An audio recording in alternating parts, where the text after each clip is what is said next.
राजकीय jubilee inter college Gorakhpur से मैं डॉक्टर विनाशपति तिवारी, प्रवक्ता गणित, माध्यमिक शिक्षा विभाग उत्तर प्रदेश के इस ऑनलाइन टीचिंग कार्यक्रम में बच्चों आपका पुनः स्वागत है।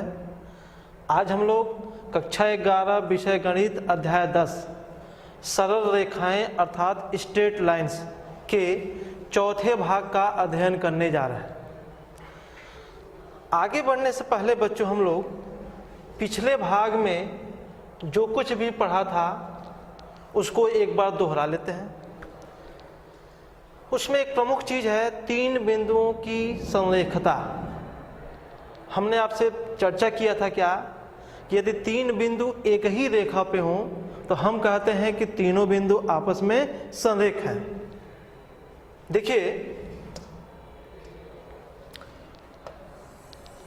एक बिंदु है ए, दूसरा है बी और तीसरा है सी। तीनों बिंदु एक ही रेखा पे दिख रहे हैं अर्थात ये तीनों बिंदु संरेख होंगे। तो हम लोगों ने इसका कंडीशन क्या पढ़ा था? ए बी की प्रवणता बराबर बी सी की प्रवणता। उसके बाद बच्चों ने हम लोग एक मुख्य चीज देखा था क्या? एक्स अक्ष और वाई अक्ष का समीकरण अर्थात equation of x axis and y axis. आप याद करिए, आपसे कहा गया था क्या? ये एक्स अक्ष है, ये वाई अक्ष है, ये मूल बिंदु है। चूंकि एक्स अक्ष पे वाई का मान 0 होता है, इसलिए हम लोगों ने देखा था क्या कि एक्स अक्ष का समीकरण y बराबर 0। अब y अक्ष पर x का मान 0 हो जाता है, इसलिए y अक्ष का समीकरण कितना हो जाएगा? x बराबर 0। इसके बाद बच्चों ने हमने ये भी पढ़ा था कि x अक्ष के समांतर कोई रेखा होगी। सपोज करिए कि ये रेखा है, इसका समीकरण कितना हो जाएगा? y बराबर b। उसी प्रकार से हम लोगों ने y अक्ष के समांतर रेखाएं पढ़ी थी। तो y अक्ष के समांतर रेखा कितना था? x बराबर a। आगे बच्चों ने पढ़ा था हमने क्या? रेखा का बिंदु ढाल रूप। ध्यान दीजिए, आपको बताया गया था कि एक रेखा है जिस रेखा पर एक बिंदु दिया था x1 y1 और रेखा की प्रवणता यम दिया था। इस रेखा का समीकरण हम लोगों ने क्या निकाला था? y माइनस y1 बराबर यम गुणे x माइनस x1। अब हम लोग आगे बढ़ते हैं।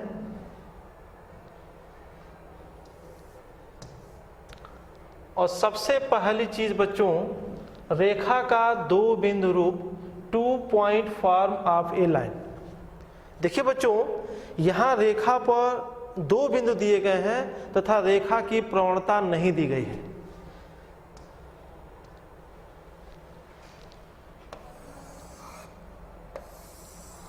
ये एक्स अक्ष, ये वाई अक्ष, ये मूल बिंदु, और सपोज करिए कि ये रेखा है। यहां लिखा है माना कोई रेखा दिए गए दो बिंदुओं x1 y1 तथा bx2 y2 से गुजरती है तथा रेखा पर pxy कोई व्यापक बिंदु है। इस रेखा पर दो स्थिर बिंदु दिए गए हैं। एक को कहा गया है a x1 y1, दूसरे को कहा गया है b x2 y2। ध्यान देंगे बच्चों, ये दोनों बिंदु फिक्स हैं, स्थिर हैं। साथ ही एक बिंदु और दिया गया है pxy। pxy मान लीजिए कि यहां है। एक बात का ध्यान देंगे, pxy कोई निश्चित बिंदु नहीं है। pxy एक व्यापक बिंदु है। यह बिंदु इस रेखा पर कहीं भी हो सकता है। अब आप अगर ध्यान से देखें तो बिंदु P, A, B ये तीनों बिंदु संरेख दिखाई दे रहे हैं। तो कंडीशन क्या है? चूंकि P, A तथा B संरेख है,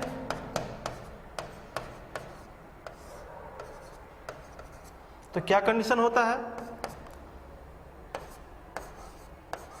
पीए की प्रवणता बराबर AB की प्रवणता।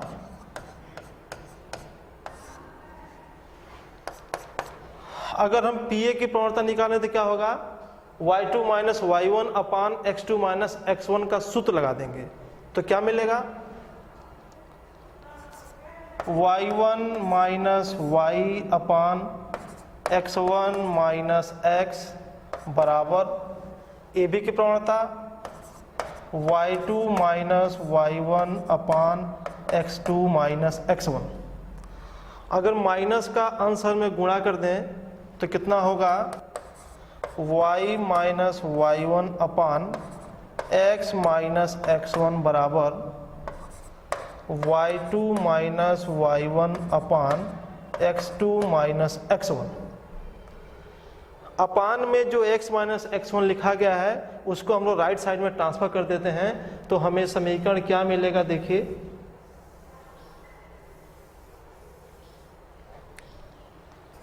y माइनस y1 बराबर y2 माइनस y1 अपान x2 माइनस x1 और x माइनस x1।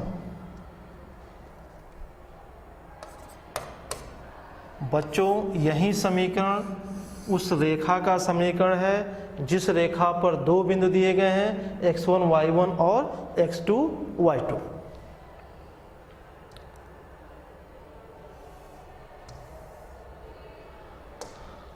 अब इस पे एक उदाहरण हल करते हैं। उदाहरण क्या लिखा है, बिंदुओं -1, 1 और 2, -4 से गुजरने वाली रेखा का समीकरण ज्ञात कीजिए।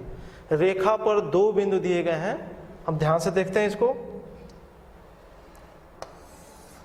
एक बिंदु क्या दिया गया है, a -1, 1। दूसरा बिंदु दिया गया है b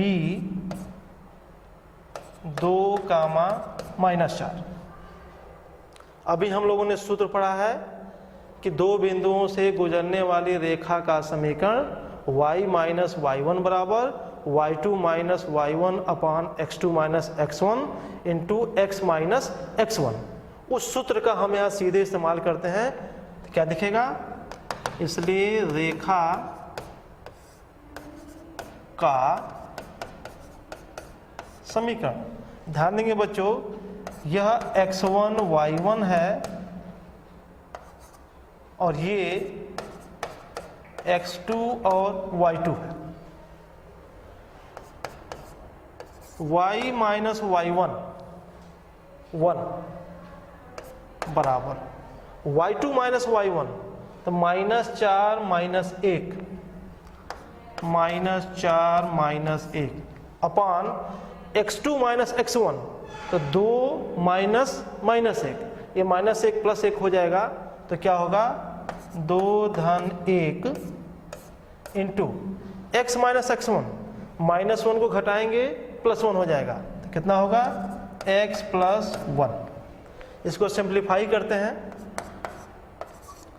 y माइनस 1 बराबर -5/3 x प्लस 1। 3 को इधर गुणा करते हैं लेफ्ट साइड में तो 3y माइनस 3 बराबर -5x और -5। सबको हम लेफ्ट साइड में कर देते हैं, क्या मिलेगा 5x प्लस 3y, ये -5 लेफ्ट में आएगा तो +5 हो जाएगा, -3 और धन 5 2 हो जाएगा, धन 2 बराबर 0। यही बच्चों आपका आंसर हुआ। आगे बढ़ते हैं और नया आर्टिकल, रेखा का ढाल अंतःखंड रूप अर्थात slope intercept form of A line. बच्चों यहाँ लिखा क्या है, उस रेखा का समीकरण ज्ञात करना जिसकी प्रवणता यम तथा y अक्ष से कटा अंतःखंड सी दिया हो। बच्चों रेखा के इस समीकरण में आपको प्रवणता दे दी गई है और ये बता दी गई है कि आपकी रेखा y अक्ष पर कितना अंतःखंड काटता है। यहाँ पे अंतःखंड सी दिया गया है।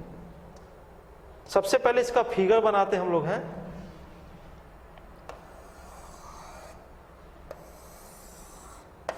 x अक्ष, y अक्ष, मूल बिंदु।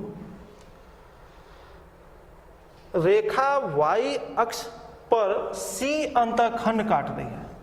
ध्यान देंगे बच्चों, अंतःखंड x अक्ष के ऊपर भी हो सकता है, यानी y अक्ष के धन दिशा की तरफ भी हो सकता है, और नीचे यानी y अक्ष के ऋण दिशा की तरफ भी हो सकता है।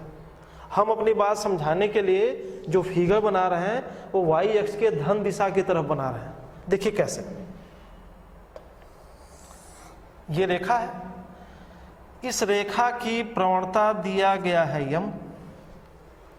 कहा जा रहा है कि रेखा y अक्ष पे C अंतःखंड काट रहा है, तो यह अंतःखंड जो OA है यह C है। तो अगर हम बिंदु A का निर्देशांक लिखें तो कैसे लिखेंगे? x का मान 0 और y का मान C, क्योंकि ये बिंदु y अक्ष पे बना हुआ है।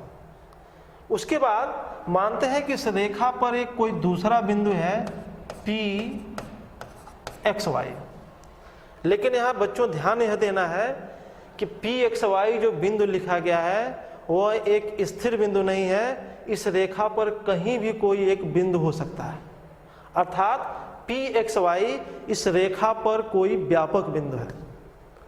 अब अगर ध्यान से देखें तो इस रेखा की प्रवणता मालूम है यम, और इस रेखा पर दो बिंदु दिए गए हैं A0 कामा C और P x y। तो देखिए कैसे, AP की प्रवणता कितना होगा?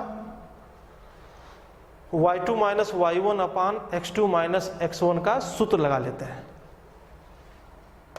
तो y माइनस सी अपान x माइनस 0। AP की प्रवणता दिया गया है यम बराबर y माइनस सी अपान एक्स। x को लेफ्ट में ट्रांसफर करते हैं तो मिलेगा कितना? mx बराबर y माइनस सी, यानी y बराबर mx प्लस सी। बच्चों ध्यान देंगे, अगर C पॉजिटिव है तो यह अंतःखंड ऊपर की तरफ दिखाई देगा, अगर C नेगेटिव है तो यह अंतःखंड नीचे की तरफ दिखाई देगा। और उस रेखा का समीकरण जिसकी प्रवणता यम और y अक्ष पे अंतःखंड C हो, कितना होगा? y बराबर mx प्लस सी। बहुत ही फेमस समीकरण है, ये आपको याद होना चाहिए। अब अगली बात हम लोग समझते हैं कि अंतःखंड ऊपर और नीचे होगा तो फिगर में क्या परिवर्तन होगा। देखिए, हम उदाहरण के तौर पर लिखते हैं y बराबर √3x प्लस 2। देखिए, m की जगह पे √3 है और c की जगह पे 2 है, तो यम कितना होगा? √3 होगा और c कितना होगा? 2 होगा। यम का मान लिखा है √3 और c का मान लिखा है प्लस 2। इसका मतलब कितना हो जाएगा? tan थीटा बराबर √3 और c बराबर 2। इसका मतलब थीटा बराबर 60 डिग्री और c बराबर 2। अगर हम इसका फिगर बनाने की कोशिश करें तो C जो कि पॉजिटिव है इसलिए फिगर इसी के जैसे दिखाई देगा। हम इसे मिटा के दोबारा फिगर बना लेते हैं।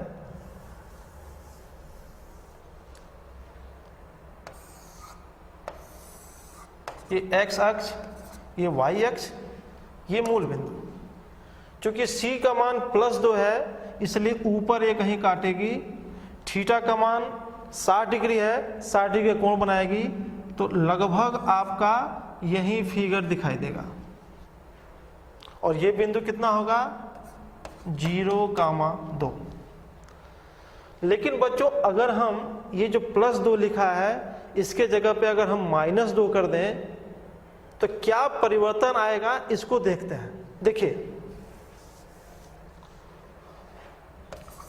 y बराबर √3x-2, यहाँ आप देखेंगे तो थीटा का मान तो 60 डिग्री ही होगा, लेकिन c का मान हो जाएगा -2। अगर हम लोग इसका फिगर बनाएं तो देखिए क्या मिलता है, ये x अक्ष, ये y अक्ष, ये मूल बिंदु। c का मान -2 का मतलब रेखा y अक्ष को ऋण दिशा में काटने वाली है, लगभग यहाँ 0-2। लेकिन थीटा तो 60 डिग्री है, यानी x अक्ष से 60 डिग्री का कोण बनाते हुए रेखा इस बिंदु से गुजरने वाली है। तो इसका फिगर हम लोग लगभग ये बना सकते हैं। ये कितना होगा 60 डिग्री होगा। मुझे उम्मीद है बच्चों आप इसको समझ गए होंगे। अब हम लोग आगे बढ़ते हैं।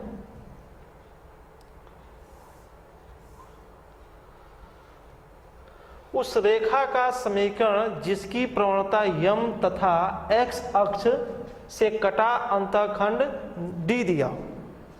पिछले आर्टिकल में y अक्ष से अंतःखंड दिया था, यहाँ x अक्ष से अंतःखंड दिया है और कितना दिया है D दिया है। देखिए इसका फिगर कैसे होगा।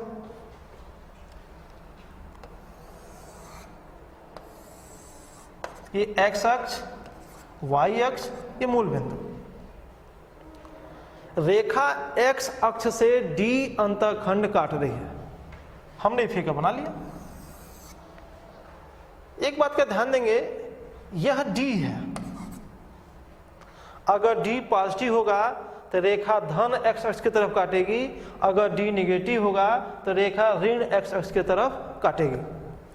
तो इस बिंदु का निर्देशांक कितना होगा a d,0। इस रेखा की प्रवणता दिया गया है यम।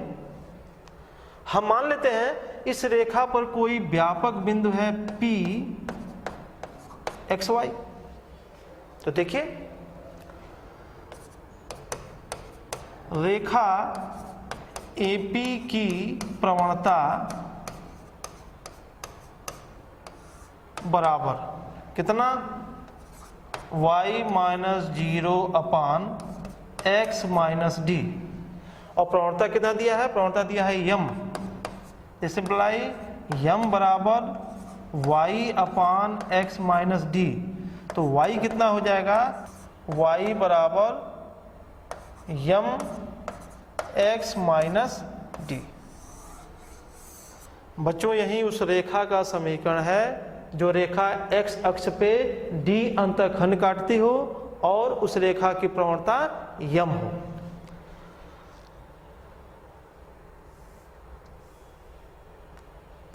अब बच्चों इस पे एक उदाहरण देखते हैं। उन रेखाओं के समीकरण लिखिए जिनके लिए tan थीटा बराबर 1/2, जहां थीटा उस रेखा का झुकाव है, और पहला y अंतःखंड -3/2 है, दूसरा x अंतःखंड 4 है। एक्चुअली यहां दो प्रश्न दिए गए हैं, हमसे दो चीजें पूछी गई हैं।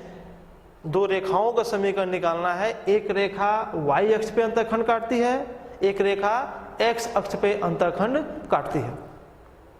ध्यान देना है यहां कि यम कितना होता है, यम होता है tan थीटा, और tan थीटा का मान कितना दिया है 1/2, यानी रेखा की प्रवणता कितनी हो जाएगी 1/2 हो जाएगा। y अंतःखंड -3/2 है, इसका मतलब हुआ क्या, c बराबर -3/2। x अंतःखंड 4 है, मतलब d का मान कितना हो जाएगा 4 हो जाएगा। तो हम पहला सवाल लगाते हैं इसमें, कैसे, यम बराबर 1/2 और c बराबर -3/2। तो रेखा का समीकरण क्या होता है, रेखा का समीकरण कितना होता है, y बराबर mx plus c, this imply y बराबर m का मान 1/2 और c का मान -3/2। 2 का हम दोनों पक्षों में गुणा कर देंगे, कितना होगा 2y बराबर x -3। y को राइट साइड में ट्रांसफर कर देते हैं तो कितना मिलेगा, x -2y -3 बराबर 0। पहले प्रश्न का बच्चों यही उत्तर है। अब दूसरा पार्ट इसका हल करते हैं। m का मान 1/2 और d का मान लिखा है 4, तो रेखा का समीकरण कितना होगा, रेखा का समीकरण अभी हम लोगों ने पढ़ा था, कितना होता है y बराबर m x माइनस डी, सबका मान भरते हैं तो y बराबर m का मान कितना है 1/2 और x माइनस डी का मान कितना है 4 है, तो क्या मिलेगा देखिए 2y बराबर x माइनस 4, सारे वेरिएबल को एक साइड में कर लेते हैं तो कितना होगा x माइनस 2y माइनस 4 बराबर 0। ये दूसरे प्रश्न का उत्तर हुआ। आगे बढ़ते हैं। रेखा का अंतःखंड रूप, intercept form of A line. देखिए बच्चों यहां क्या लिखा है, उस रेखा का समीकरण जो x अक्ष से a अंतःखंड तथा y अक्ष से b अंतःखंड काटती हो। हम इसका पहले फिगर देखते हैं। ये x अक्ष, ये y अक्ष, ये मूल बिंदु, ये हमारी रेखा हो गई जो x अक्ष से a अंतःखंड और y अक्ष से b अंतःखंड काट रही है। अगर इस बिंदु को हम a कहें तो a का निर्देशांक कितना होगा a, 0। इसको अगर हम बिंदु b कहें, इसका निर्देशांक होगा 0, b। अब आप अगर ध्यान से देखें तो जो हमारी रेखा AB दिख रही है वो दो बिंदुओं a, 0 और 0, b से गुजर रही है। दो बिंदुओं से गुजरने वाली रेखा का समीकरण लिखना हम लोग सीख चुके हैं। देखिए, चूंकि रेखा दो बिंदुओं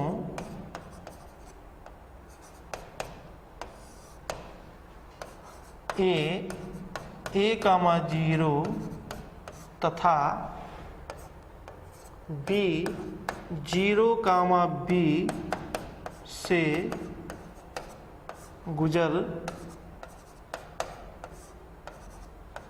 रही है, इसलिए रेखा का समीकरण। बच्चों ये x1 y1 दिया है और ये x2 y2 दिया है। क्या समीकरण होता है, y माइनस y1 तो y माइनस 0 बराबर y2 माइनस y1 तो b minus 0 upon x2 minus x1 0 minus a into x minus x1 तो x माइनस a। ये मिलेगा y बराबर minus b upon a into x minus a। थोड़ा सा इसको और सिंप्लीफाई करते हैं, a को लेफ्ट में करते हैं तो ये मिलेगा क्या, a y बराबर minus b x plus a b, this imply b x plus a y बराबर ए बी। ए बी का हम लोग दोनों पक्षों में भाग दे देते हैं तो b x upon a b plus a y upon a b बराबर 1, क्या मिला हमें, x by a plus y by b बराबर 1। यही बच्चों उस रेखा का समीकरण है जो x अक्ष पे a अंतःखंड और y अक्ष पर b अंतःखंड काट रही हो। यहाँ बच्चों एक बात का ध्यान देना है कि हमने अंतःखंड पहले चतुर्थांश में दिखाया है, यानी हम a और b को धनात्मक लेके चले हैं, लेकिन a और b का चिन्ह बदला जाए, किसी को धन किया जाए, किसी को ऋण किया जाए, तो हमारी यह रेखा जो पहले चतुर्थांश में दिखाई दे रही है वो दूसरे, तीसरे या चौथे चतुर्थांश में भी बन सकती है। आगे एक उदाहरण लेते हैं। एक रेखा का समीकरण ज्ञात कीजिए जो x अक्ष और y अक्ष से समान अंतःखंड काटती है और बिंदु 2, 3 से जाती है। देखिए, x अक्ष y अक्ष, ये रेखा x अक्ष y अक्ष से समान अंतःखंड काट रही है, यानी यहाँ a बराबर b दिया हुआ है, a बराबर b, ये a है और ये b है, ये बिंदु a, ये बिंदु b। तो रेखा का समीकरण कितना होगा, रेखा का समीकरण x बाई a धन y बाई b बराबर 1। सिंस b बराबर a, x by a plus y by a बराबर 1। This imply x plus y बराबर a, एक हमने कर दिया। आगे कहा जा रहा है कि यह रेखा बिंदु 2, 3 से गुजर रही है। 2, 3 इस पे कोई बिंदु है, 2, 3, चूंकि 2, 3 एक पर स्थित है, चूंकि यह बिंदु इस रेखा पर स्थित है तो बिंदु उस रेखा को संतुष्ट करेगी। तो क्या दिखाई देगा, 2 धन 3 बराबर a, यानी a बराबर 5। अब बस आपको समीकरण 1 में a का मान 5 भर देना है, कितना मिलेगा, x धन y बराबर 5। यही आपकी रेखा का समीकरण हुआ। आगे बढ़ते हैं। इसके बाद बच्चों हम आपको गृह कार्य दे रहे हैं। इसमें 3 प्रश्न लिखे हुए हैं। ये गृह कार्य हमारे चौथे भाग पर ही आधारित है। मुझे उम्मीद है आप इसे बहुत अच्छे से हल कर लेंगे। इसके बाद बहुत जल्द हम लोग सरल रेखाओं के 5वें भाग के साथ प्रस्तुत होंगे। Okay, thank you.